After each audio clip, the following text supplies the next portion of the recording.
This machine kills bourgeois sentimentality. This is Common Filth Radio, episode 126, and I thank you for listening. This week is the return of Common Filth Extra with episode 50 of Common Filth Extra. On this episode, I talk about Fistgate. If you don't know what Fistgate is, you will soon find out. Fistgate was documented by the fine people over at massresistance.org. Basically, a homosexual who at one point occupied a spot in the Obama administration held a conference where materials were distributed to children as young as 12, encouraging them to engage in fisting. This event took place in the year 2000, and as we find out, not much has changed since then. The International LGBT Leaders Conference was held not too long ago, and I talk about that. Corporate America is now encouraging children to explore where they could, different places they could put their fists. So that's all up for discussion on Common Filth Extra, episode 50, $1 or more. But if you buy a t-shirt, it is free, and you get a free download of it. And if you want a shirt, be fast. I only have a couple of larges and mediums left. Next week, I will have a new, fresh batch for you, however. But if you don't want a t-shirt or you don't have one, Common Filth Extra is $1 as always. But Mass Resistance, great organization. They're an organization, pro-family, pro-traditional family organization based out of Massachusetts, which tells you how terrible that region of America is, that such an organization would even need to exist. So they document a lot of this stuff, and I'm going to get into another thing they documented here. It's called the Little Black Book, Queer in the 21st Century. Caution, extremely gross and disgusting. We debated posting this in unedited form. We did so because it was given to school children in a public school, written with public money. Unfortunately, it's necessary that the public see it. So, The Little Black Book, Queer in the 21st Century. Is this the future? This booklet was distributed to hundreds of kids, middle school age and up, at Brookline High School, Brookline, Massachusetts, on April 30th, 2005. It was written by the Boston-based AIDS Action Committee with help with the Massachusetts Department of Public Health and the Boston Public Health Commission. Now, you'd think public health, okay, you're looking out for just the general well-being of whatever jurisdiction you are presiding over, yet you are encouraging very unhealthy behaviors. It's not public health at all. It's public unhealth. But in the age of moral inversion, unhealthy is healthy, healthy is unhealthy, and you name it, it's all backwards. The event that day was designed for children and their teachers across Massachusetts, organized by the Gay, Lesbian, and Straight Education Network, GLSEN. This is the group that runs gay straight alliance clubs in public schools across the country, which is something I've talked about a lot on this show. You must ask yourself, what kind of person would write this? What kind of person would give it to kids? Where is this movement headed? Well, with the normalization of pederasty happening here in the current year of 2017, this was in 2005, so 12 years, it's only gotten worse. None of what they have pushed has been rejected in any meaningful sense. Because Yanks, people originating from the northeast of the United States, Southerners are right about them. Like, remember when I read the book? I talked about this on Extra, and I talked about this on an episode of Common Filth Radio, but I read a book from a book called Blue Highways, and the author's talking to this black lady. She says, you know where you stand with a Southerner. A Yank will smile and pretend to be your friend, and then he'll stab you in the back. So isn't Boston firmly in Yankee territory? Isn't it? Well, it has to be, because they value everything the Yankee values. Now, I'm neither Yank nor Southerner, but I definitely have my sympathies towards one side over the other. And this does nothing to help close the gap between how I feel about these groups. So, again, this is the group that runs the Gay Straight Alliance. In public schools across the country, you must ask yourself, what kind of person would write this? What kind of person would give it to kids? Where is this movement headed? Click here for the full report of the event, including photos, news reports, governor's statement, and more. Here's the reaction from a medical expert on sexually transmitted diseases, and the Little Black Book. The Little Black Book. And this is what the Little Black Book says that was distributed to children. It says Little Black Book version 2.0, Queer in the 21st Century. Special thanks and all sorts of love go out to Massachusetts Department of Public Health, Boston Public Health Commission, Gay City Health Project, Seattle Stop AIDS Project, San Francisco City Clinic, Fenway Community Health, Boston, and then a bunch of phone numbers relating to gender identity support, multicultural psychological association, Boston Needle Exchange, Public Needle Exchange, and then finally to the main bulk of what we're talking about here. The Little Black Book starts off, properly by saying, "Hey, queer boys, welcome to Queer Life in the 21st Century. Is this a great time to be gay or what? We are faced with important challenges every day like the right to marry, homophobia, coming out, STDs, and HIV/AIDS. But queers have never enjoyed more visibility and acceptance than today. The Boston area is a good place to be young and queer. Yankee go home. Yankee go home. Yankee go home. The city is fairly tolerant with a diverse and visible queer community. Queers are teachers, policemen, UPS drivers, waiters, politicians, doctors, artists, you name it. We have strong gay community institutions and lots of services for queer youth." Demographics of Massachusetts, by the way. As of 2014, in terms of race and ethnicity, Massachusetts was 83.2% white. All right, so just keep that in mind. So here's another message to the readers in this Little Black Book. Your sexual rights and responsibilities. You have the right to enjoy sex without shame or stigma. That's right, everybody. Because white America has abdicated any notion of custodial responsibility over their birthright. They turned it into a great big gay disco. So now, your average white American, at least your average Boston retard, your average Massachusetts retard, thinks that butt cum is a human right. And not only that, you can tell kids about it. You could tell, and we're about to get into that. So this goes into a bunch of nonsense about how safe is dat, and it's a list of here's a list of things that they're telling kids to do.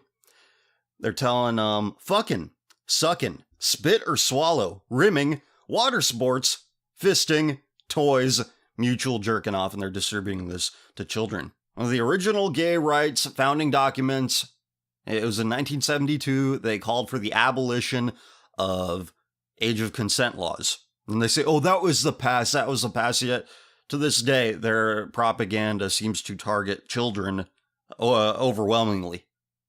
And all of the massholes out there want their massholes paused. They want they're saying, pause. I don't know a Boston accent. I do a really funny thing, but yeah, that's what they want. I mean, it must be pretty bad in order for an organization like Mass Resistance to exist. Of course, the largest ancestry group in Massachusetts are the Irish. In Ireland, only nation on earth to vote in sodomitic marriage through popular vote. Also, the Irish invented the notion of an open marriage where it's defined by infidelity.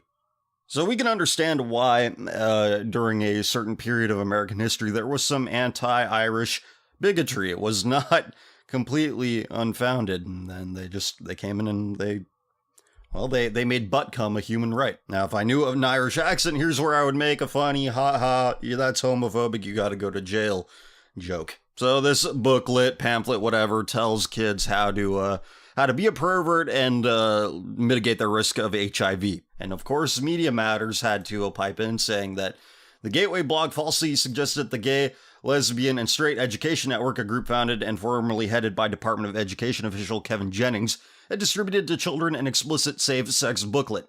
In fact, a community health group, not GLSEN itself, reportedly said it had mistakenly left about 10 copies of the booklet on an informational table it rented at the 2005 GLSEN conference at Brookline High School in Massachusetts. Okay, so they're aiding them. They're giving them a space to distribute their filth, their garbage literature. Oh, technically it wasn't actually them. They fucking allowed it. Now let me ask you this. Let's put on our thinking caps here. You leave a bunch of explicit hardcore pornography on a playground full of children. Does that not establish some sort of ill intent? But no, you're not going to get in trouble for that if you say you're doing it under the guise of gay rights or sex education. Again, Massachusetts, 80+% white, very liberal locale of America. And look, I'm telling you this because don't listen to what MTV or Tumblr says.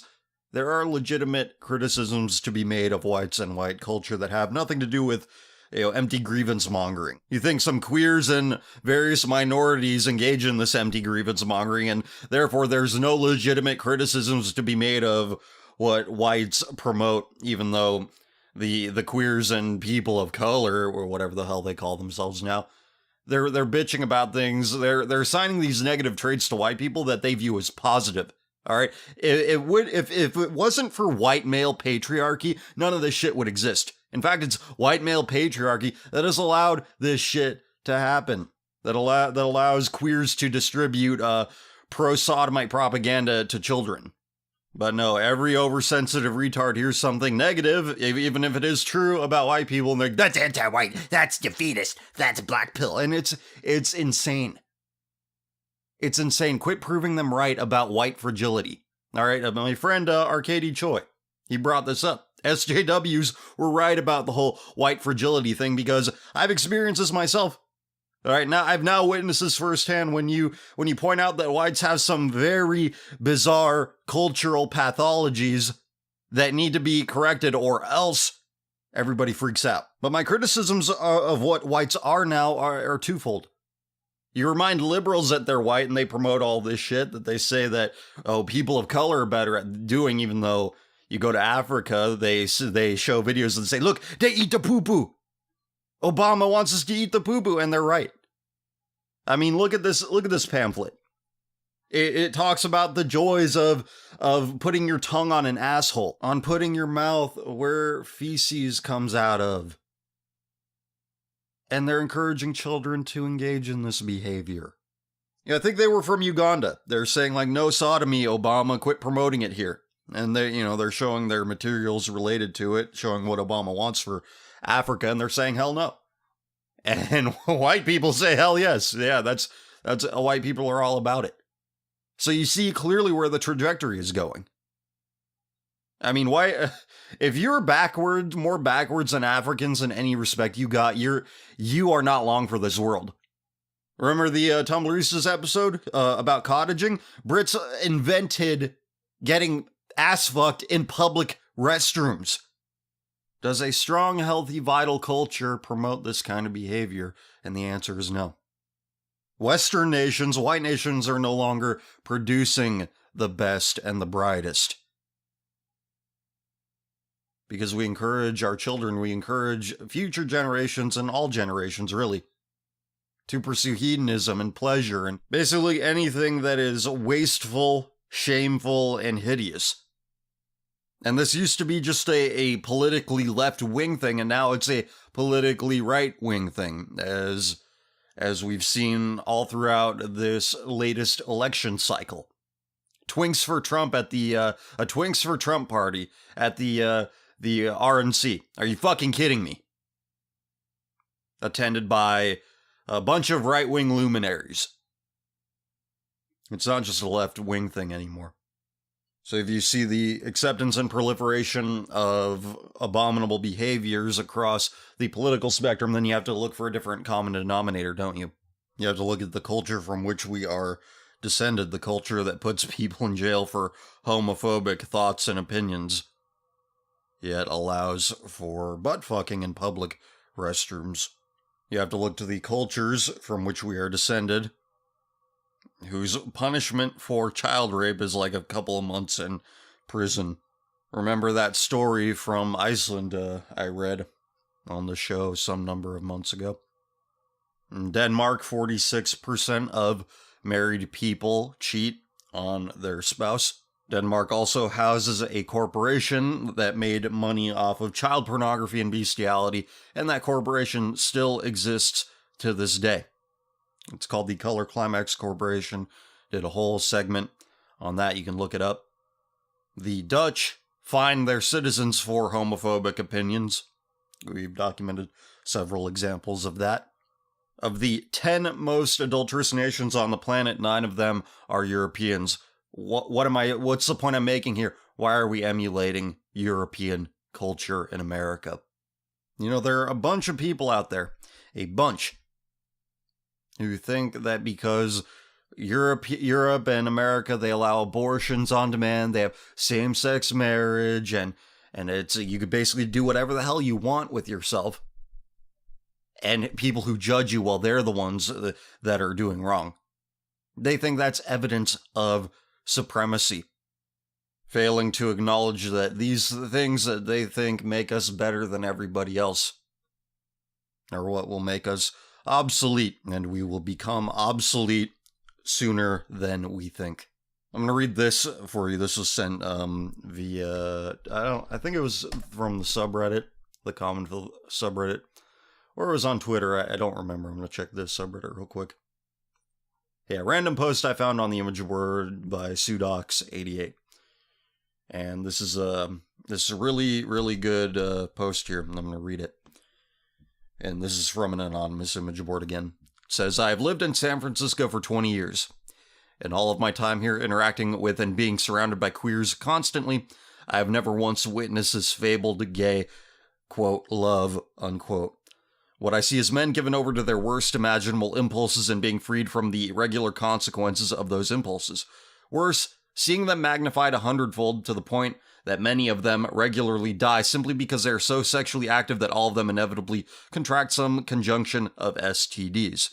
You have the occasional shut-in, but this is almost always because he has become too fat or unappealing to make the rounds anymore and fuck every guy at every bar in town, every night of the week, of every month. I have seen this faggotry firsthand, and there is not an ounce of love or genuine emotion anywhere in it. You are sick people, men who have found a biological loophole allowing you to trigger the sexual endorphin releases in your brain without actually competing in the sexual marketplace like normal men. If your glorified masturbation sessions were a matter of your own psychological illness and nothing more, then I would ignore you the way I ignore every other form of sexual deviant. But for reasons which are unimaginable to me, you have chosen your particular sick fetish to attempt to normalize and hold up as equal to the civilization-sustaining relationship between man and woman that has literally been the pillar of all human progress since the Neolithic era. You are also, I am convinced, mostly pedophiles. No doubt you are so inured to regular sex by your degenerate carousel of hedonism that you cannot even harden your dicks without the sight of virgin children exposed before you. There's not a single thing to be gained by tolerating you and everything to lose. This has nothing to do with religion or God or spirituality. You are simply cancer." I try every week to put it as perfectly as that. So whoever wrote this, thank you. And it's overwhelmingly so on the world stage amongst white nations where the people belonging to those cultures encourage their own children to handicap themselves with dysfunction. In fact, they view it as preferable. Vanguards for the white race say that, oh, gay men they have more resources and time available to fight for their people. This is what they actually think, and these are people belonging to the political right, which just tells you how much of a shit show they are. All right, we read that Grindr Greg article, didn't we? And I hate to mention these people because they are a joke with nothing but ulterior motives. All right, they're liars, but they represent a hidden part of the zeitgeist that we need to talk about. So if you see normie white people encouraging their kids to be trans and gay and whatever, and you see advocates for the white race on the right side of the political spectrum, as opposed to the normie leftist whites advocating man-boy love because that's what they did in traditional Greek, Roman, and pagan societies, well then, you have a problem with this race of people, don't you? And it's a problem because this reflects on me as well. I can't change the fact that I have light skin and light eyes, just like these retards who dress their boys up in dresses and give their children a whole host of identity issues for their entire lives. I can't help it. That's what I look like. You think I like the fact that I have something in common with these reprobates? No, I don't like it at all. I think it's treacherous. But like I've said for so long now, loyalty without reciprocation is suicidal. I'm not going to be loyal to that which is not loyal to me. By promoting a betrayal to humanity, family, and nation as something positive and traditional.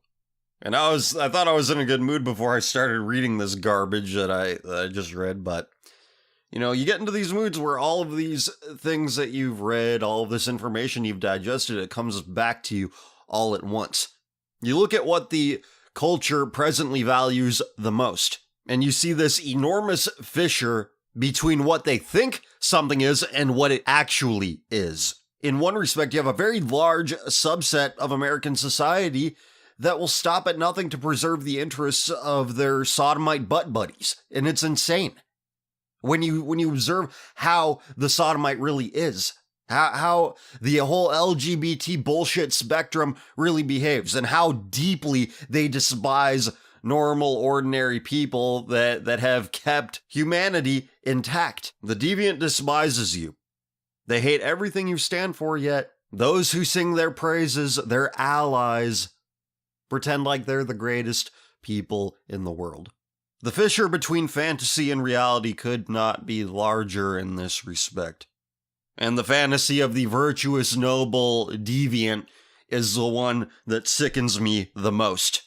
An idiot like George Takei wouldn't have a career, let alone any modicum of popularity, if people knew what he actually was. Let's just use him as an example. But on the other hand, I think people know and they personally identify with it. They think it's a charming and quirky way to be, being a horrible pervert who is probably a criminal. You know, I mean, the powers that be, you probably go out of their way to protect them because he, you know, checks off all the right boxes.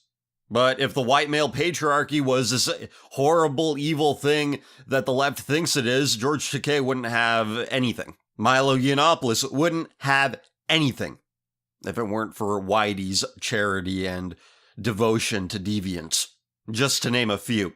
So to think that white culture, white society, the white demographic at large is any threat to the forces of debauchery is brainless idealism at its very best. Let's just put it like that. For example, I found this, I don't know where, somebody sent this to me. It's a couple of screenshots of this social media platform. Every post is in the Swedish language, so it's translated.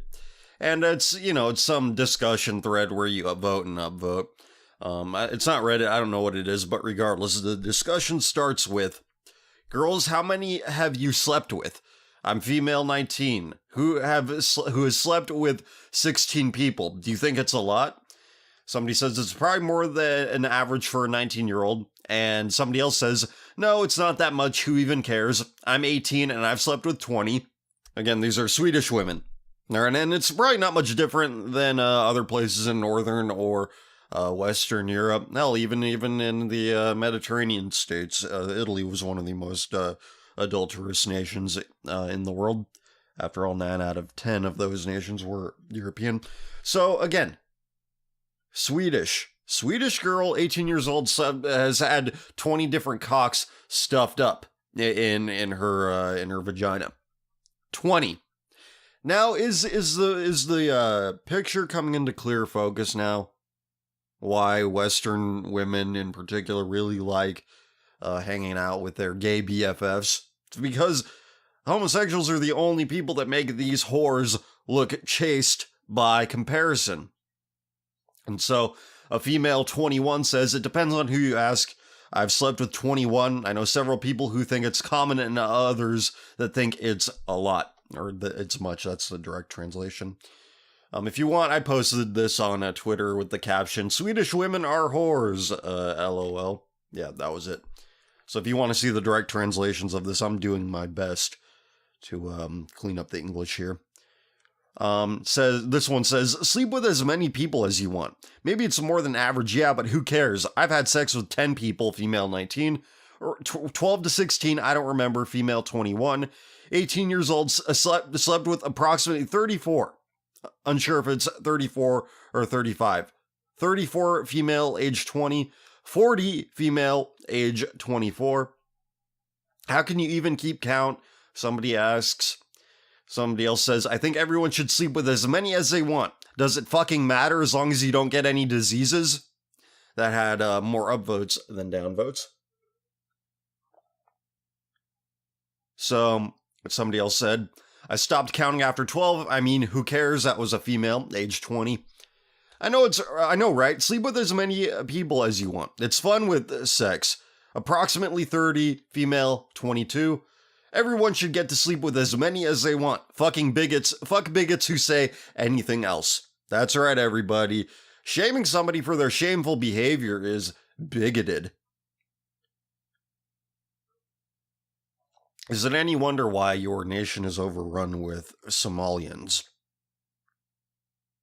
It's because your people can't even adhere to the most base of loyalties. So, this is your punishment. Weakness begets weakness. Weakness begets invasions, demographic displacement.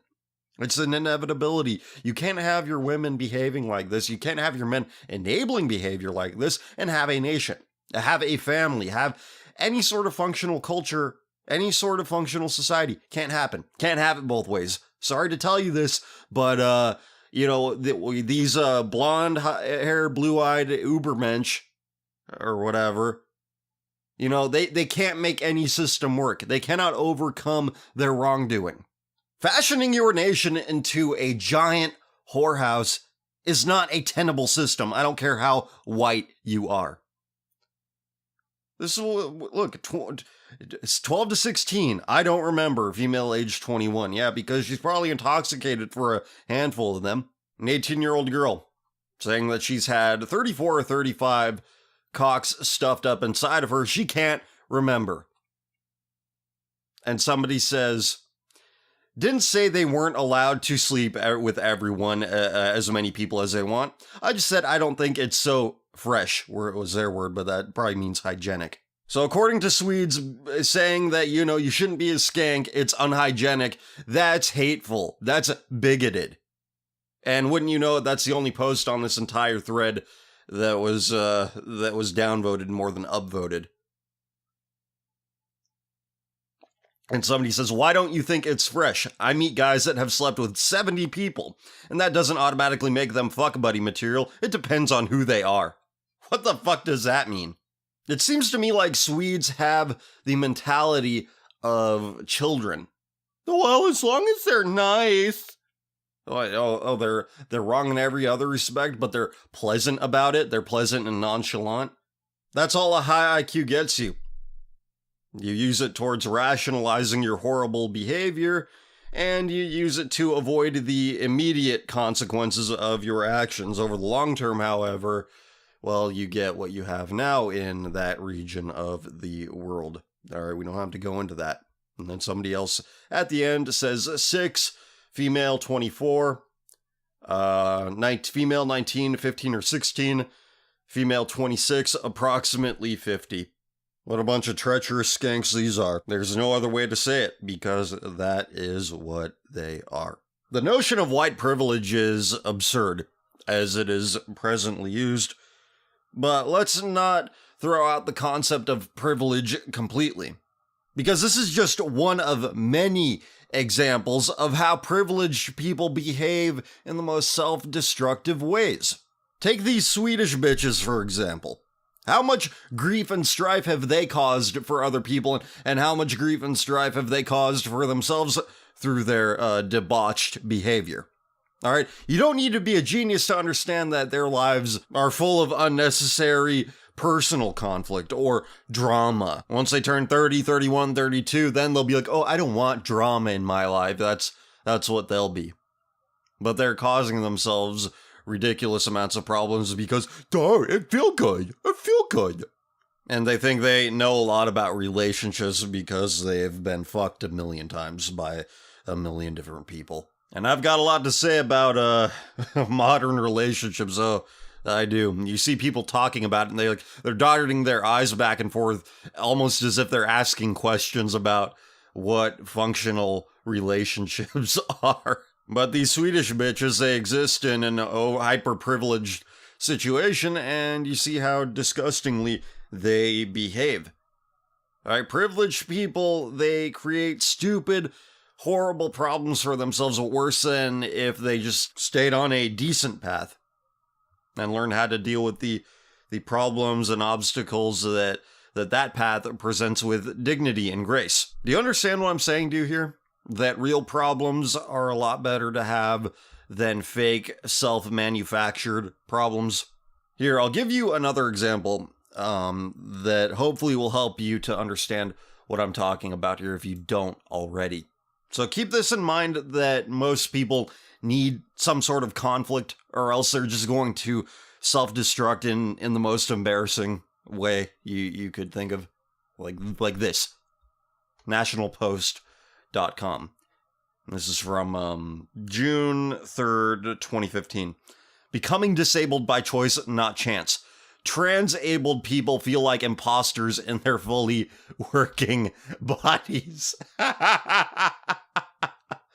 When he cut off his right arm with a very sharp power tool, a man who now calls himself One Hand Jason let everyone believe it was an accident. But he had for months tried different means of cutting and crushing the limb that never quite felt like his own. Training himself on first aid so he wouldn't bleed to death, even practicing on animal parts sourced from a butcher. Now think of the skill set he is using to cut off his own arm that he could better use somewhere else. He could actually help people with this skill set he's teaching himself for the fucking purpose of cutting off his own limbs.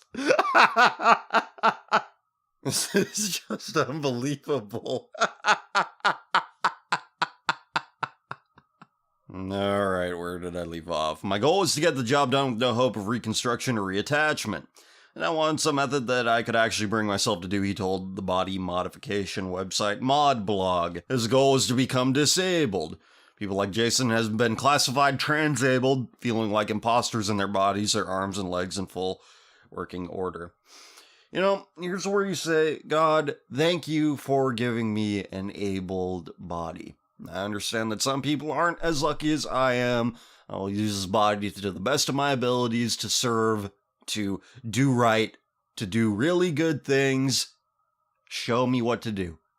I empathize with the feeling that you get when you look at disabled people. It sucks because you feel bad for them. You want them to be fully operational, but they're not. You don't like seeing the damaged image of God. And that's really what it is. And it sucks. But the wrong way to deal with those feelings of sadness, guilt, whatever they may be, is to become that yourself, to handicap yourself for no good reason.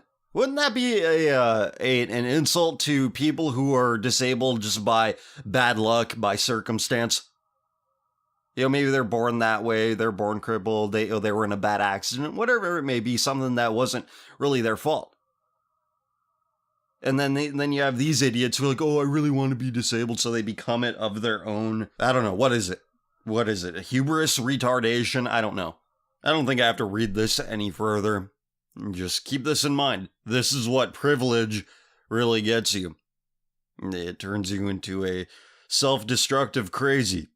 Next, this came up in my news crawl, my daily news crawl this week. It's from the metro.co.uk. And if it has a UK domain name, you know you're in for some, well, we'll just tell you what we're in for. What is a golden shower? Everything you need to know about water sports. Now look, this is crass, vulgar, disgusting, and here's who wrote it. Margaret Corvid. She writes for the Metro, and this is her profile. Margaret Corvid is a writer and professional dominatrix based in the southwest of England. Oi, bruv. A girl who gets paid to beat up men and get paid for it. Telling you about pissing on people. So here you go. So everyone's talking about water sports gate. But what exactly are water sports and what is a golden shower? Water sports gate refers to claims President-elect Donald Trump watched sex workers perform golden showers in a Russian hotel room. The allegations are entirely unproven, and on Twitter, Trump denied the reports, calling them fake news and a political witch hunt. Okay, so great. So he's accepting the whole bullshit fake news frame now. Great. So this woman employed by Metro, writer and professional dominatrix, she beats up beta Anglo dudes for money. That's basically what she does. And she's written other great articles like, what is a golden shower? We already read that one. Here's why you should tell your friends and family you're into BDSM. Great by E.L. James is all wrong. This is what a real dom-sub relationship looks like. Pretty Woman got everything wrong about sex work. As tells you what the Anglo really demands here. And this is all the way at the bottom in the related stories. X-rated emoji god shared by police to warn parents of sexting youths. Woman falls through glass table after dangerous doggy-style sex. How feminist dating could transform your love life. Italian model claims she's a little tired after first stop on her oral sex tour. No, it's never okay to masturbate at work, and here's why. And guy asks woman to send nudes, and she replies with more breasts than he can handle. Like I said, this is all that people care about, especially in the West. Let's go back to the transabled thing. You think that somebody who wants to cut off their limbs because they think that they were born in a disabled, they have a disabled mind, but they're trapped in the wrong body, right? That's what it is, about as well as I can sum it up.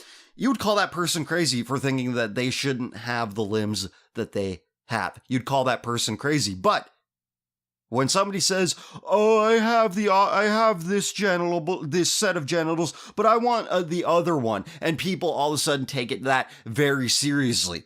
All right, they call you transphobic if you say that's perverted and that's crazy. They take it very seriously. Why? What's the difference? It's because it has something to do with fucking cum. It has something to do with fucking. Just whine about something that has to do with your cock and balls or has something to do with you not being able to come in the way you want, and all of a sudden everybody will take your delusions very, very seriously and call anybody who calls out this as delusional a transphobe. Italian model claims she's a little tired after first stop on her oral sex tour. You fucking whore. An Italian glamour model who vowed to give a blowjob to everyone who voted no in the referendum said she's a little bit tired after completing the first leg of her oral sex tour, which is realistically no big surprise considering 19 million people voted no in the election which decided the future of Italy's constitution. Now, we had this happen here in America with the presidential campaign. We had people saying, like, if you vote for Trump, I'll suck your dick. If you vote for Hillary, I'll suck your dick. And it probably worked for some people. It probably worked on some people. People are like, oh yeah, I'll do that. And how about this again? The whole masturbating at work thing. The fact that your society is even having this conversation. You possess no self-control that you can't resist the urge to play with yourself while you're at work, while your mind is supposed to be on working, being productive, saving people money, making yourself money, doing something productive. No, you want to go jerk off in the bathroom. You have such little self-control that you can't go an 8-hour work day without fucking playing with yourself. The fact that your society's even having this conversation, and there's so many people out there where this is actually a thing. This is something that people are doing. Okay, it takes one. Where there's one, there's many. Where there's two, there's more. 300,000. There's a lot of people doing this. That's why your society's having this conversation about whether or not it's okay to masturbate at work. That means you have thousands upon thousands of people in your culture who have tiny little baby brains that can't stop themselves from playing with themselves. You are living failures who have more than earned your obsolescence. And good riddance, because the world will be a much better place without you. There's so much to say, but not enough time to say it, at least for now, so we're going to see what you have to tell me, what you have to ask of me, and we'll start here. Hey, say if you were right yet again, one of my friends from high school recently served jury duty in Bradford, Yorkshire, England. The case he was selected for goes as follows, verbatim from my friend. So here's the case, everybody. Defendant was charged on 4 counts of forcing his wife to have sex with a dog and one of a threat to kill with intent that he was believed. Found not guilty on all. The wife was a liar and there was no evidence to prove her side, but lots that showed her to be lying and likely to have consented. Also, it's fairly clear the defendant didn't intend anyone believed him. Had to hold a straight face as they openly described in detail sex with a dog involving hands, mouth, and vaginal stuff. Also, he watched while touching himself. I'll never look at dogs the same way again. And that was the description verbatim from his friend. You know, here's where I would include that dog sound effect that I use on Tumblristas all the time. But I laugh, but it's really, it's sick. Because this is reaching epidemic levels, I think, and nobody wants to talk about it. Because, again, if you talk about society's dysfunction, you're somehow the one who's obsessed, even though they're the ones actually engaging in it, and you're hearing story after story about it, and you're saying, wait, you're connecting the dots. You're saying, wait, I'm hearing more than one story per year that has to do with this. There are a lot of people out there doing abominable things with their pets. But no, if you point it out somehow, you're the one who's obsessed. I shouldn't expect any less. We do live in the age of moral inversion. There can be no doubt of this. Where people pointing out the problems, they're the ones who are the problem. Seriously, that's what people think. You say, you know, why are all these white people fucking their dogs? Why are all these white people engaged in bestiality? And then they'll say, oh, you're just this. They get very uncomfortable. They get very uncomfortable once you point out the fact that people are not only imperfect, but they are actively abominable. That's why you don't place your faith in man. I understand it's very difficult to give it up, but here's why. Among the multitude of reasons why you don't place your faith in man. So the comment continues by saying, no details of the defendants was given to me, but I have my suspicions regarding their genetic heritage. These 2 unapologetic reprobates are currently out and about walking the streets. Get me out of this accursed island. Anyway, keep doing what you do best, CF, and God bless. Yeah, I mean, I really feel bad. You know, as much as I dislike the present manifestation of America, it's nowhere near as bad as what it is over in the British Isles. I think here in America, I don't know how prevalent this stereotype is held anymore, but among Americans, Brits have this reputation of being curt and blunt and just very matter of fact, but from what I see maybe on a personal level, like, hey, you're being dumb or something, or you're annoying them and they'll tell you. But you start attacking a behavior engaged in by a sizable demographic, then they get really offended and they'll throw you in jail. The whole, that's homophobic, bruv, you gotta go to jail thing that I say all the time, that didn't come from just out of the blue, that didn't come from banter. That's a fact. They hate rude opinions, things that actually make people feel uncomfortable about the entire existence they have led up until that point. Judgment changes behavior, and anything that changes anything that isn't directly imposed upon by the state, Anglos hate that shit, and they outlaw it. So homophobia, that's a form of judgment. Transphobia, that's a form of judgment. And if you express any of those rude opinions in your cursed part of the world, they're going to fine you or throw you in jail, and this is a fact. They don't want you even attempting to leave your imprint upon the culture. They don't want you changing hearts and minds.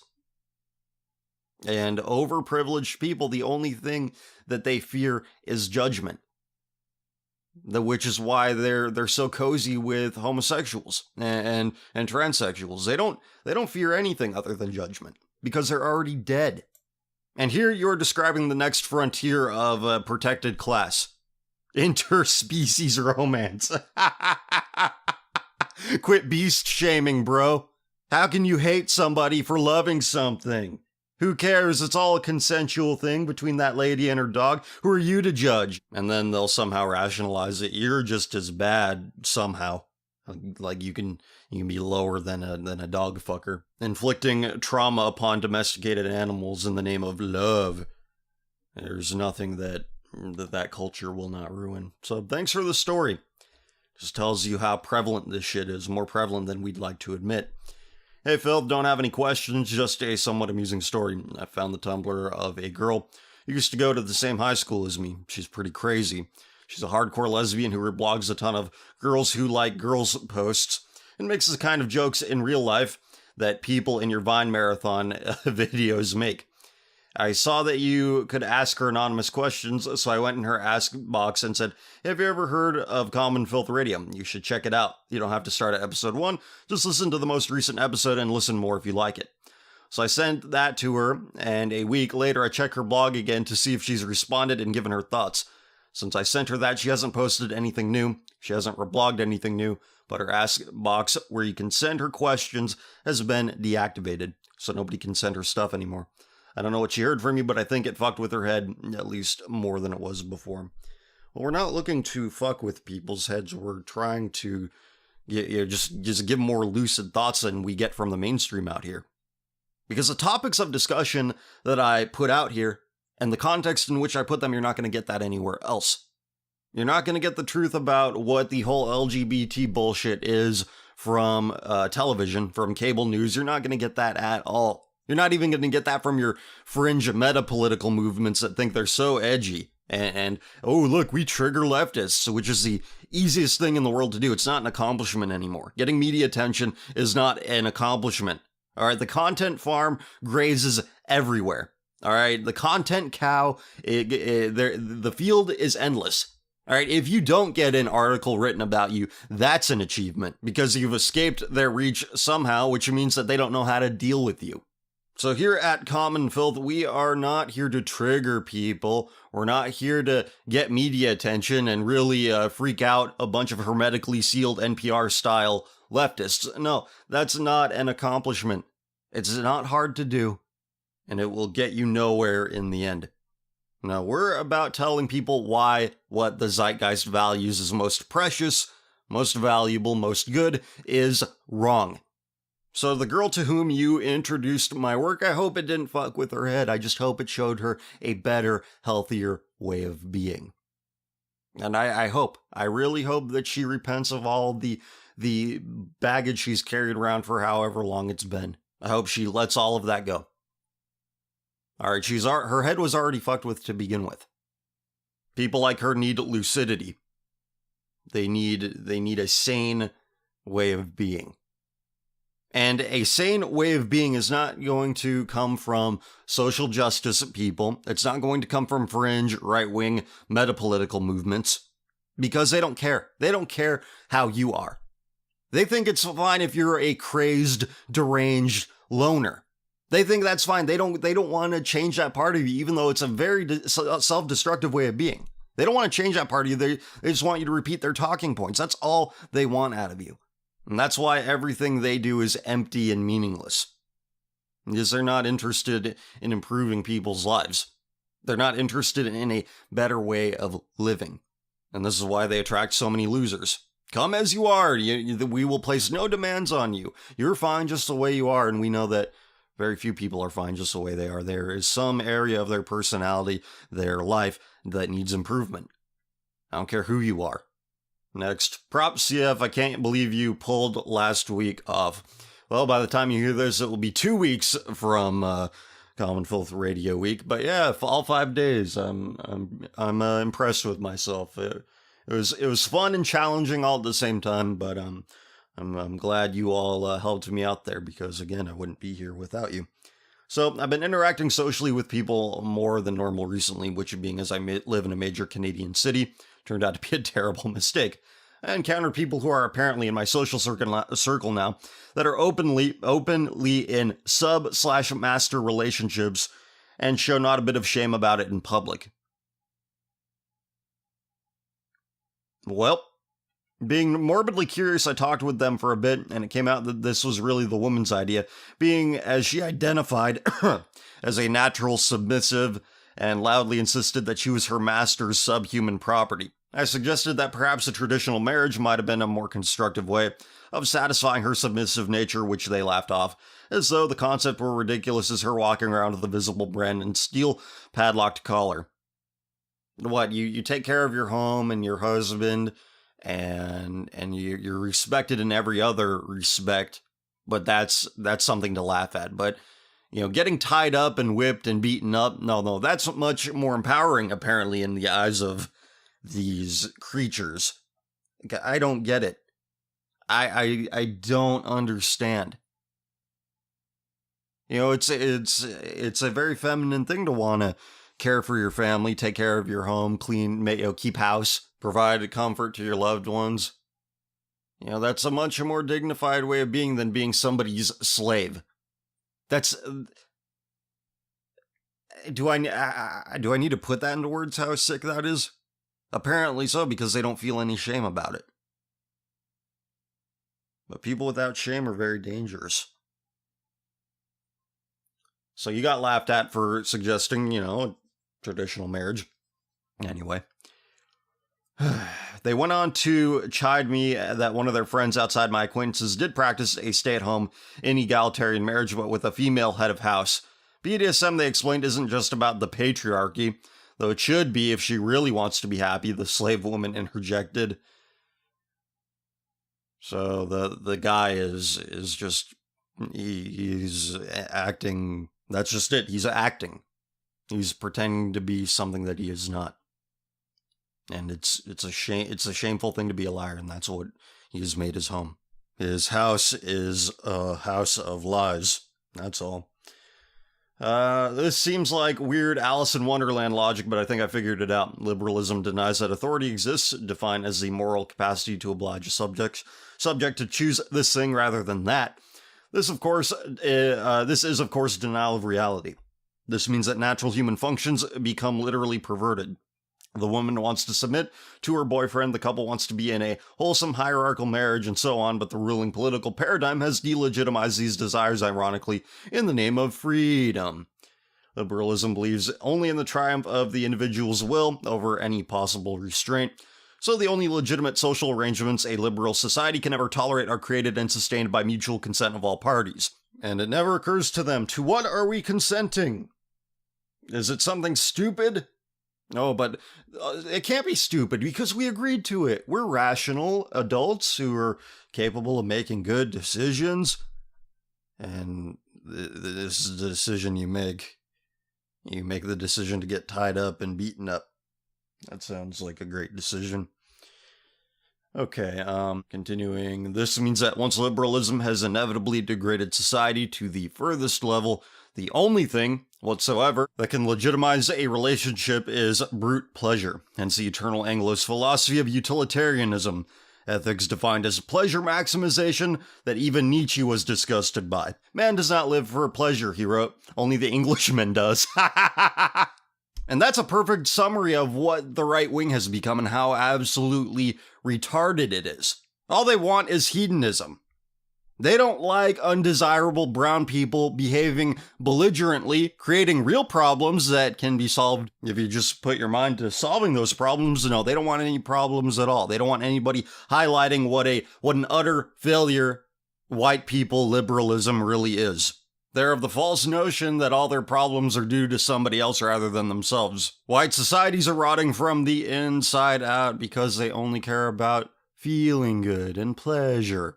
They don't like that other that doesn't mind standing up for themselves, because that diverts attention and energy away from their cummies. Continuing. So, applied to my observations, the first woman wants to be submissive to men and further believes that all women should be submissive to men, but you can't do that the way our ancestors did because, oi, that's anti-feminist. You gotta go to jail, mate. Likewise, with the second woman who wants a wholesome old-style marriage, but God forbid she not be in charge because that's internalized misogyny. You have to make this about cummies somehow, otherwise Tumblr will get you fired, and thinking about it, it gets worse. Yeah, I mean, you're talking about the head of the household and the woman who keeps track of the finer points of the household. All right, it's like the head and the neck sort of thing. But no, living in a way that the sexes can fully complement one another is sexist. It's internalized misogyny, as you put it, or oppressive. So they have to tie it in with a sexual fetish somehow. That's what it is. You can't live like a normal person. You can't live functionally. Because you have appearances to uphold, you have friends to impress. And that's all it is. The middle class dream is a nightmare. Because these people are contravening the basic values of the society we live in. They're causing problems even though those values are evil.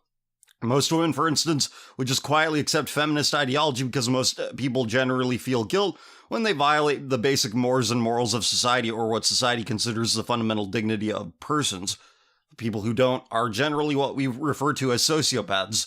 So this woman and her man are rejecting gender equality, but this requires a degree of sociopathy, as evidenced by the aforementioned couples. Certainly nothing like it occurs in actual traditional sex roles.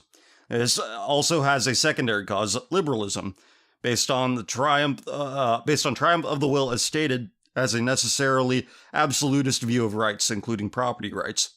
Traditional Christian societies didn't work that way.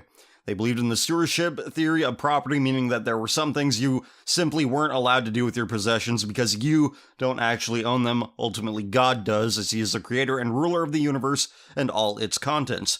You are just a temporary manager. You can't, for example, brand your serfs as a noble, even if you legally own them. This is not how modernity works. Contrast with not just this man who brands his slave girlfriend, but the entire modern right wing's understanding of property rights, if you want to understand the meaning of nausea. Rothbard's flourishing free market and children comes to mind. Now, of course, it is possible to reject liberal values for clear alternative morals, but humans usually accept the ethics of the nation they were born into. This is normally a good thing. Think of how much trouble we'd be in if we had to provide a Thomas Aquinas-level explanation of why murder is wrong to 5-year-olds instead of because I said so. That's it. We need this whole rationalist argument against everything. You need a reason for everything, and you do give a reason, they say that's not good enough because it's too simple for their idiot minds to comprehend. Yeah, that's right. It's too simple for them to comprehend. It takes some really, really high IQ people to accept these really stupid ideas about what things are and how things should function. Even though what they think it should be is completely dysfunctional. Again, you need some pretty high IQ to come to these ridiculous rationalizations. You need some pretty sophisticated processes going on there to rationalize what we rationalize. Which is why I think an above average IQ in many respects is detrimental.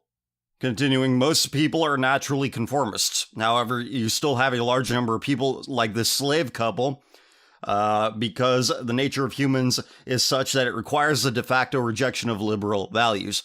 Since most people find it easier to become nihilists and reject morality altogether, that means liberal societies mass produce sociopaths who naturally make the majority of dissidents. This stabilizes a liberal society because it has something favorable to contrast itself to. You can see it with the crazed slave girl I've described, or for example, the autistic right.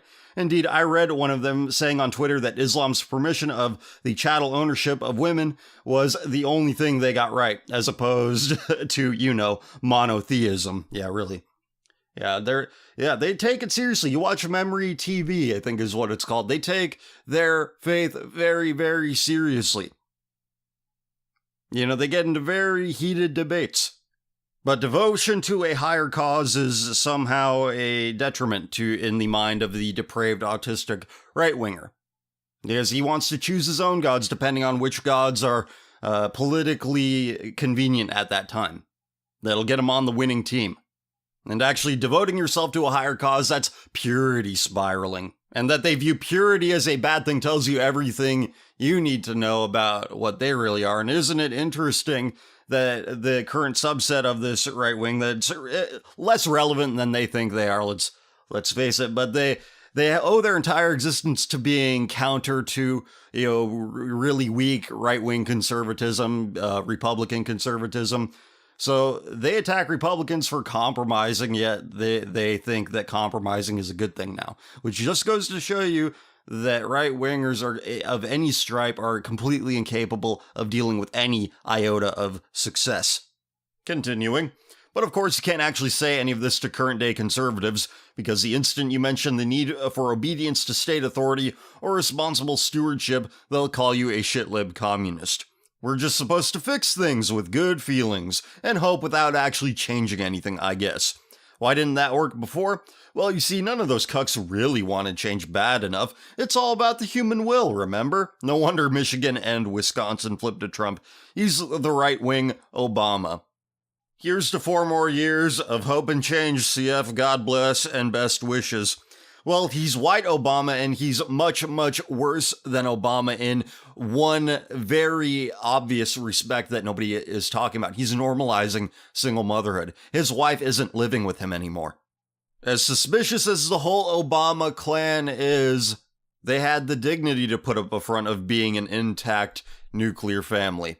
Next, ACF, I noticed that one of the people I used to follow, Millennial Woes, has become a fugitive. I don't know why he had to flee his country, but I bet it's oi, brav, and so forth. I know you two have your differences, but should you get really big and inevitably end in the front page of your local paper, which could say, local internet celebrity Jason Sanchez, 30, hates gays.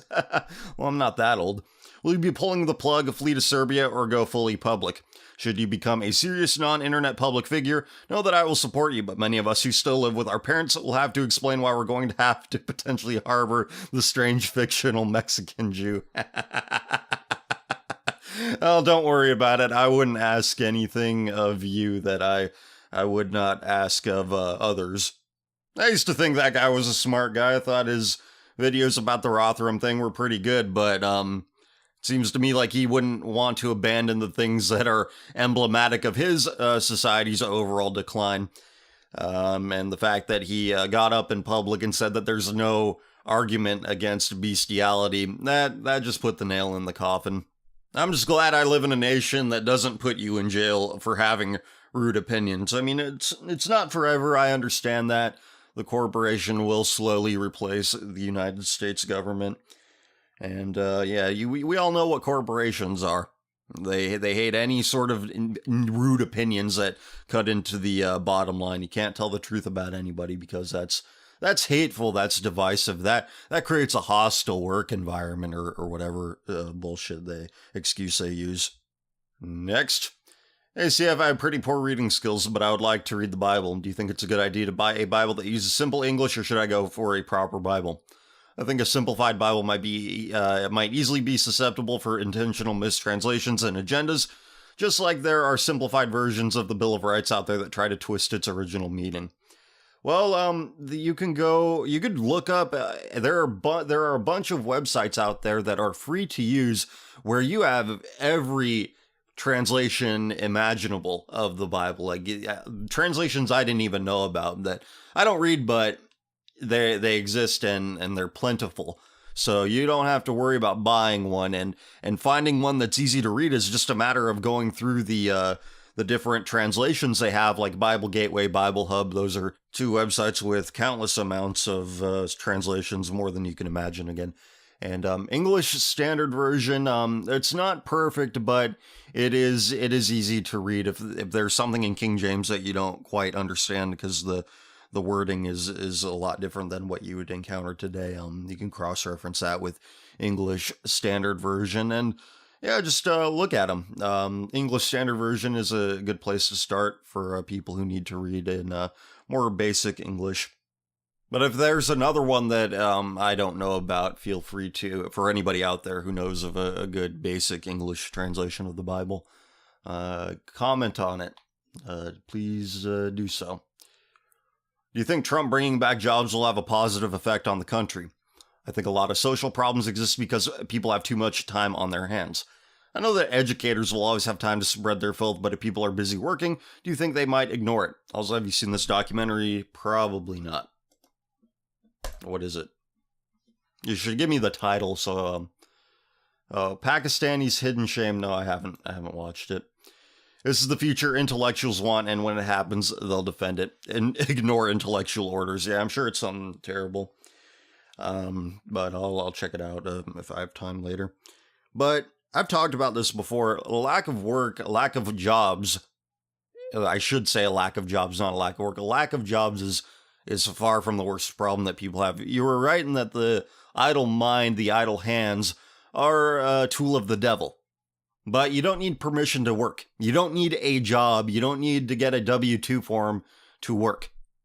There are things you can do independent from employment. All right, that includes self-employment, but there's a bunch of different stuff that you could use, productive ways you could use your time, and people seem to be very uninterested in that. But let's say, okay, all the jobs are brought back, everybody has jobs, all these corporations are promoting odious social agendas. So the people who get their paychecks from these corporations that push this cultural filth will say, wow, they support it and they give me a job. That must mean that thing they support is a good thing. Let me give some of my money to the social causes they support, like LGBT charities and funding transgender children's sex reassignment surgeries. Yeah, I'll spend my money on that. That's what people will spend their money on. They're already doing it. Just go look on GoFundMe. Go look on Twitter. Like I said, I talk about this video a lot, but it's insane. These people somehow wormed their way into my notifications on Twitter, and there's an endless sea of these people who are, and not just people, men who dress up as girls and pretend to be girls, and they get paid for it. And they couldn't do what they do if they weren't making a living doing it. So after this demographic of people was revealed to me, I made that video MySpace angle Mark II because that's what they are. It's like the MySpace angle where the girls hold up their cameras real high above their head to hide their fat. It's gone from that to dudes trying to hide their jawlines. I don't know how it happened. I really doubt that a lack of jobs is the reason for that, but that's where I see it going. People get employed and then they give their money to these idiots because that's what corporations promote. All right, they belong to the same demographic that corporations really value. All right, you can't turn on TV now without seeing some gay shit on television advertising or in the plot lines of the television shows themselves. And I think that people who've gone a long time without having a lot of money, who they get their money from, will inform their opinions about society, and it'll just get worse. All right. So that's where I am right now. Bringing back jobs won't do anything. Because if you're of a mind to work, you'll fucking work regardless of whether you're employed by somebody or not. And that's all I have to say about it. What do you say to those who dismiss the Bible as Bronze Age myth written by Bronze Age savages having the values of misogynist primitive cavemen? I say somehow those Bronze Age savages, their words still capture the hearts and minds of millions all around the world. It speaks to a basic fundamental human truth. It speaks accurately to the human condition, the most accurately. And those who are of a mind to receive it, they receive it. And it carries on. So, fuck you. It stood the test of time. That's what I say to those people who are just making roundabout, it's the current year arguments. Take this contrast, for example. This culture says, oh, sleep around with as many people as possible because it's fun. It's a very Anglo mindset. People are only to be used for your pleasure or to use as a scapegoat. Now, which of these pieces of advice will keep you preserved? Will lead you away from certain doom? It's obvious. But you say, that's not fun. Again, as if life exists only for your own pleasure. But here's a good one. I'm going to read this. It's from F1 Society. I'll be typing as if I'm addressing an agnostic or atheist. The Bible has many insights that are proven by scientific method, but not approved by modern science. Not that it should be viewed as a science handbook. As I say, there's a good reason many traditions existed. Disregarding the collective insights and wisdom of people who developed and recorded the Old Testament is beyond ignorant. Not seeing the value of the New Testament is also short-sighted, as its teachings basically form the mentality, culture, and societies of Europe and its colonies. Nah, brah, we should have just kept Europe worshipping tree spirits and jizz drinkers. That would have been a lot better. Christianity is the glue that held the West together despite the flaws and errors of religious leaders and followers. Wars were rarely fought over belief. Faith was used as a scapegoat for interests of rulers. Today we fight even more destructive wars for democracy/secularism/LGBTQPIZ, so I really wouldn't take it divides people argument seriously. I can get into specifics, but basically there's no catch-all answer in my opinion when you are dealing with people who disregard history, culture, and not to mention God's existence. You can choose your approach depending on types of people you are talking to. You can start by drawing their interest to it, or you can tell your honest feelings about your faith. People who are interested in art can see the Bible as a significant cultural artifact. People who are searching for spirituality can be approached with inspirational Bible verses. Let science-oriented people know that many of the great thinkers, scientists, writers were very religious people. Kierkegaard, Nikola Tesla, Tolstoy, and many more, although they weren't perfect people. Even someone like Nietzsche, with his very flawed attack on Christianity, saw the importance of belief. His own solution, though, was very subpar. To nihilistic people who view it as a Bronze Age myth written by Stone Age, or Bronze Age savages, rather, you could say that everything is wrong in this world is because people are doing the opposite of what the Bible says. They know it is true. Once atheism becomes abundant, societies collapse under their own sins and apathy. Very well said. Thank you for leaving that response, and I'm glad I could read it. Hola, Commandant Filth. I hail from the land of ice and pause. Canada, if you will. This evening, despite my tiredness, I was feeling restless. I'll detail all the things on my mind here, but at the risk of TLDR, I will jump to the good stuff. Trying to lull myself to sleep, my playlist rolled over to Johnny Cash's rendition of The Great Speckled Bird.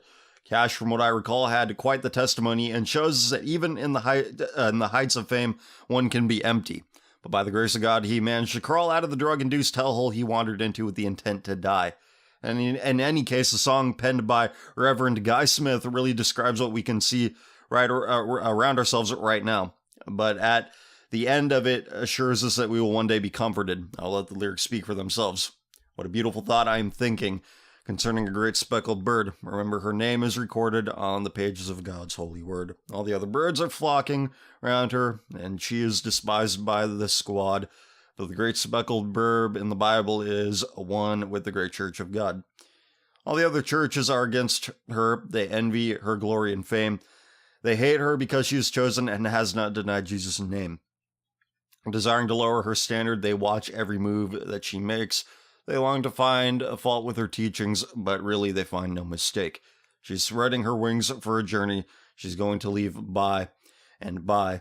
When the trumpet shall sound in the morning, she'll rise and go up in the sky. In the presence of all her despisers with a song never uttered before, she'll rise and be gone in a moment, till the great tribulation is over.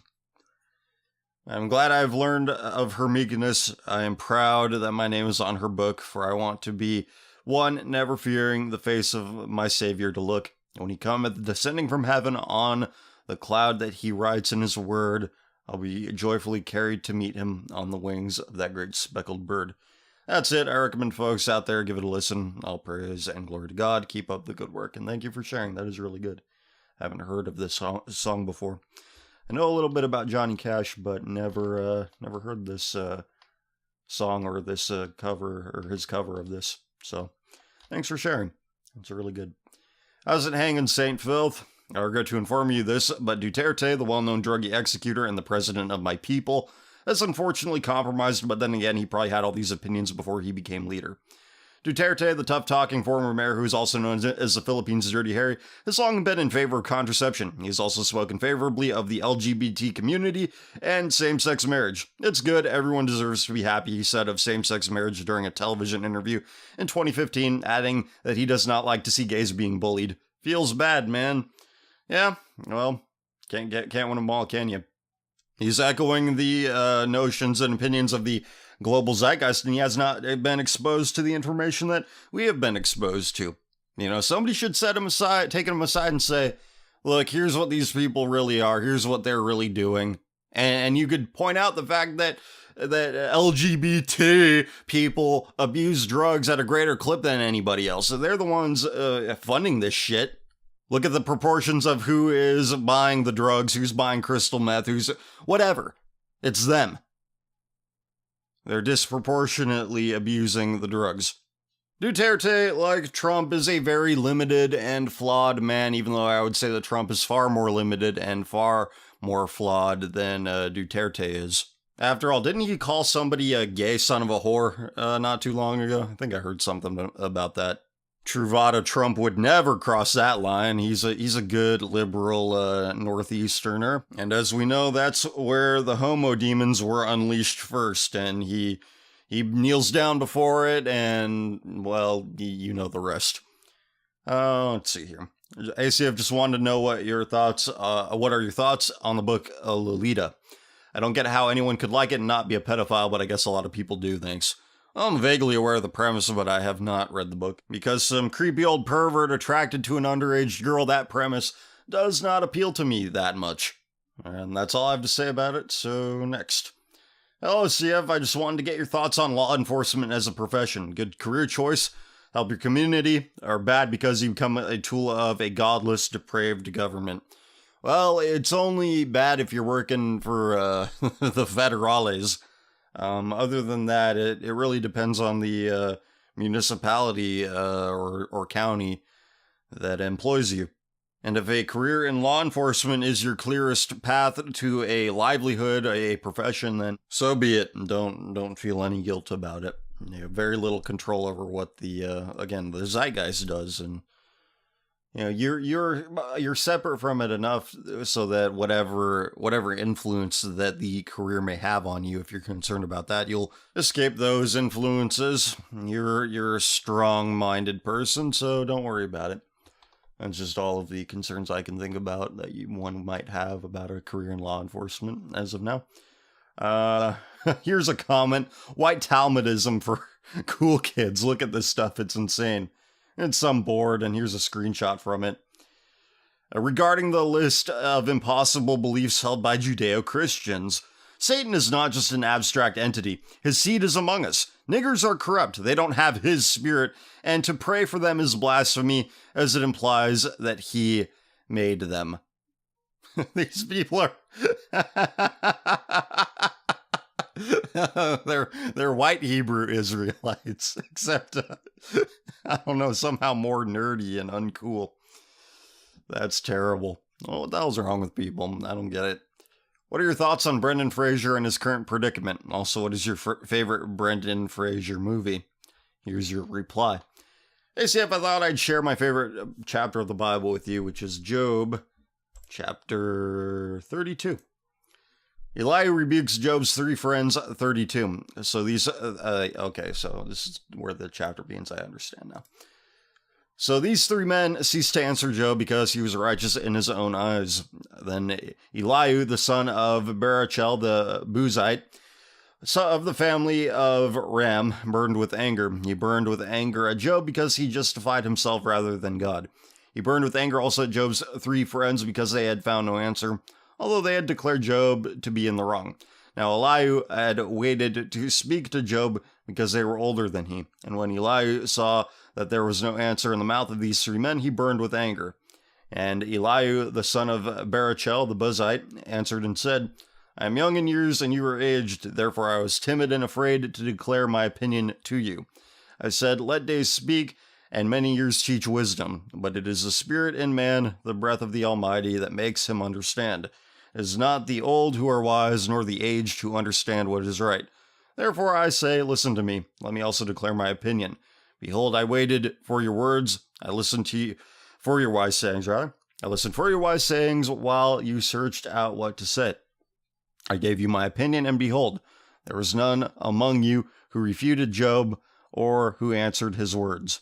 Beware lest you say, we have found wisdom. God may vanquish him, not a man. He has not directed his words against me, and I will not answer him with your speeches. They are dismayed. They answer no more. They have not a word to say, and I shall wait, because they do not speak, because they stand there, and answer no more. I also will answer with my share, and I also will declare my opinion, for I am full of words, the spirit within me constrains me. Behold, my belly is like wine that has no vent, like new wineskins ready to burst. I must speak that I may find relief. I must open my lips and answer. I will not show partiality to any man, or use flattery towards any person, for I do not know how to flatter, else my maker would soon take me away. In other words, it is not the days you put in, it's what you put into the days that gives you wisdom. And that you convey that wisdom to people and not hold back regardless of who they are. Again, that verse, I will not show partiality to any man or use flattery towards any person. You gotta call it like it is no matter who it is. Okay, pasta CF, hope this doesn't end being super long. And think about conspiracies and whatnot lately, and I'd like to share some of my thoughts. It's pretty obvious that out there exist very powerful people who pull the strings. This is nothing new at all. The earliest event that was filled with absurd state of affairs that I know of would be the Peasants' Revolt back in England at the end of the 14th century. Regardless, many of the very important events that hit on the global scale seem rather enigmatic. When it comes to the whole topic of mass control, brainwashing, and the similar, only stay on the theoretical level, not many who look at the practical as well. You get very easily lost in the uncountable number of existing conspiracies that you forget what's essential. You forget about yourself, putting the emphasis on discovering what is fake and what is true, while forgetting about your own actions. Not saying that it's not important to pay attention and puzzle things out. Look at the election that just went off. Trump somehow being anti-establishment. If they wanted him to lose so badly, why did he get so much news coverage? They could have done what they did to Ron Paul, media blackout. It's obvious that all this fake media is a scripted joke. He has ties with Jeffrey Epstein. The pedophiliac network of the so-called elite has some very old rumors. The Satanism is present in there. Nixon, Bush, Clinton have all been accused of molesting children, and I don't think Trump is any different. There's a high chance he molested kids, possibly even his own, which, you know, there is evidence that he's engaged with in some foul play with Ivanka. There's more than enough evidence to indicate something like that. Why the fuck would he hang out with somebody like Jeffrey Epstein, whose plane was called the Lolita Express? And Trump said, oh, he's a good guy. He just likes his girls a little young. What the fuck? And not to mention that Trump fired a staffer making allusions to Pizzagate. If you're of a mind to think that there's anything going on with Pizzagate, all right, maybe there is, maybe there isn't, but the story is there. If it's bullshit, then fine, he was justified in firing that staffer. But if there's something to it, the president is directly complicit in a cover-up of this nonsense. And you bring up Ron Paul, and that's a good example. I like Ron Paul, and yeah, complete media blackout. I remember listening to Rush Limbaugh during, when Ron Paul was running for president. He mentioned literally every Republican candidate that would oppose Obama in the 2012 election, except for Ron Paul. Which is proof that you're only as relevant as they allow you to be. And how they allow you to be relevant is by talking about you. By giving you more than just a perfunctory seat at the table. A perfunctory podium at the debates. Continuing. Control through your actions, your way of thinking, and fear. It's a pretty popular narrative. You're powerless against the elite. Live righteous, live right. Discard filth. Change begins with you, people forget. They forget the most important thing. If you change, you will influence the change in others. Not directly yet. Everything affects everything. On a deep psychological level, the shape your room has effects on the psyche. You change, it will inspire change. Change things by changing yourself. If nobody wants to drink Coke, who are they going to sell it to? When it comes to the younger people, those who would be interested in conspiracies usually do or have a high chance of supporting / enabling gay rights, sodomy, promiscuity, drugs, weed, porn, and a bunch of other shit. Holocaust was a hoax. Traps are not gay, bro. Feminine penis. I remember, yeah, that's them. I remember somebody wrote a quote from an anime to you, and in there something was said about the rise of interest in mysticism and the occult. That shit is spot on. Occultism, witchcraft, spells, magic and shit. People dig that crap, and they dig conspiracies, and they bite the bait that's been set out there. get lost dwelling into the conspiracies, and in the meantime neglect your soul to the point where it probably dies. Not like it's easy to change yourself, to overcome the pride, and to accept that you are wrong, and of course, do something about it, but it is essential. And you have such fragile egos out there that they think that any degree of self-criticism is I don't know what it is. They think it's a bad thing. When in reality, you do need to examine yourself and take inventory and recognize the areas in which you can improve, in which you should improve. You tell people to take care of their own crap, clean up after themselves, and they say, that's defeatist. Why are you saying that? Their egos are so fragile that they can't engage in any degree of self-examination. They know what's there, but they lie about it.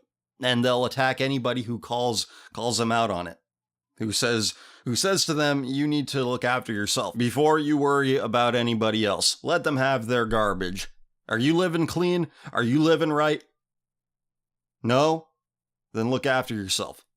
Take care of it. But they're too proud to consider themselves flawed people. So they're of this delusional mind that nothing is wrong with them, and they'll call you the problem. They'll say you're the one who's obsessed, even though their egos are so fragile and overinflated that any degree of self-examination would explode it immediately. So you have to. It's a really a contradictory thing. If there's really nothing wrong with you, then why aren't you fixing? Why are you afraid to look inward and fix what's really wrong if there's nothing wrong there? All right, you could look at it. It's not going to hurt you if there's really nothing wrong with you, but they know. They know that they're damaged, that they are broken. All these people who are into feminine penises, all these people who are into fringe metapolitical movements, they're broken.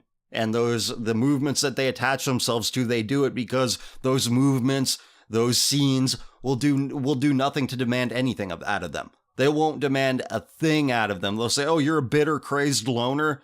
Oh, that's fine. You're fine. You don't need to change. Just as long as you say nice things about X, Y, and Z. Oh, we'll accept you.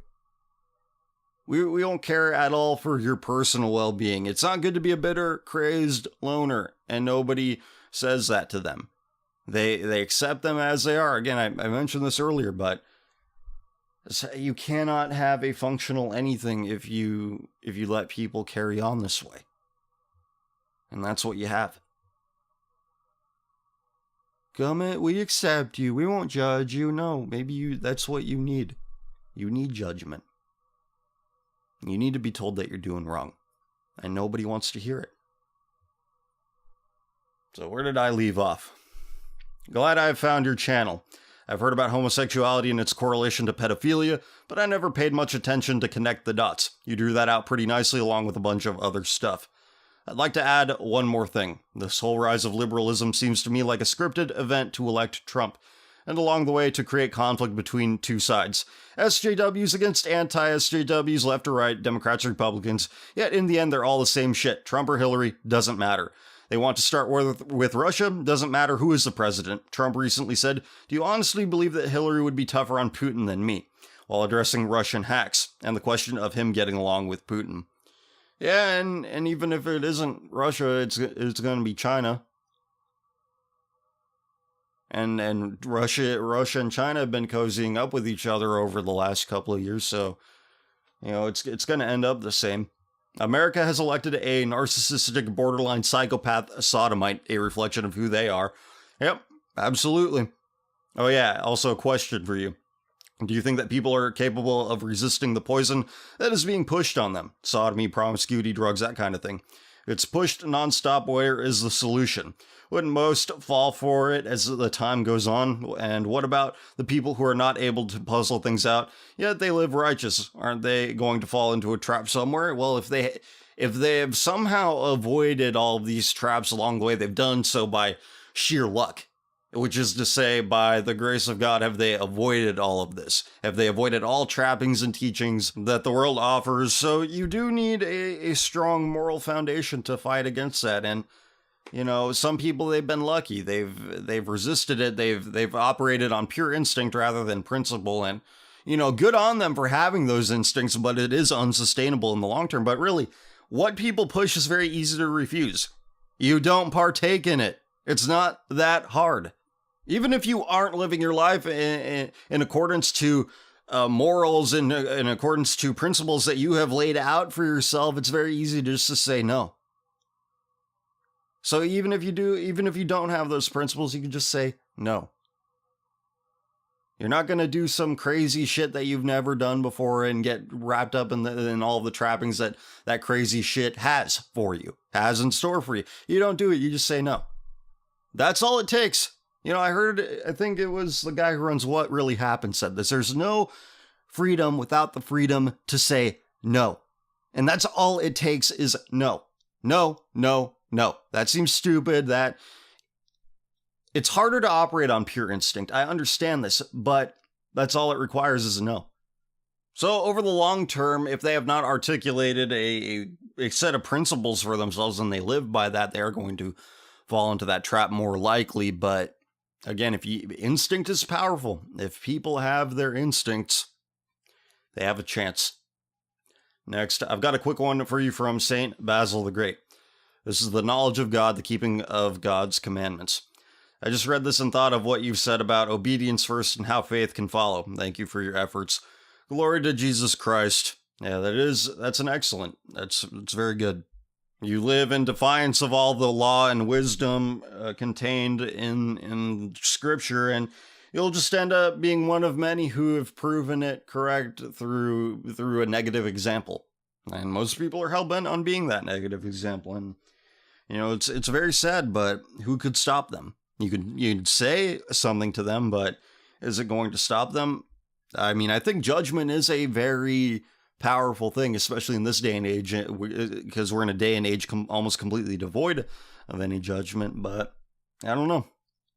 But all it takes are the right combination of words in the right situation to the right person, and that could change a lot. I really believe that. All right, I think that is all. Yes, that is all. All right, I think this is about ready to wind down here because it's late and, well, get ready for next time, right? Get ready for next time. commonfilthradio.bandcamp.com. T-shirts still available.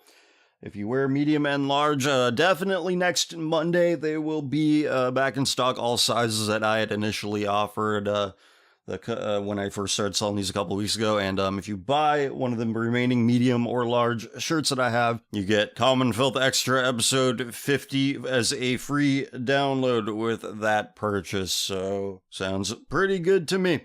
Common Filth Radio, best of all time.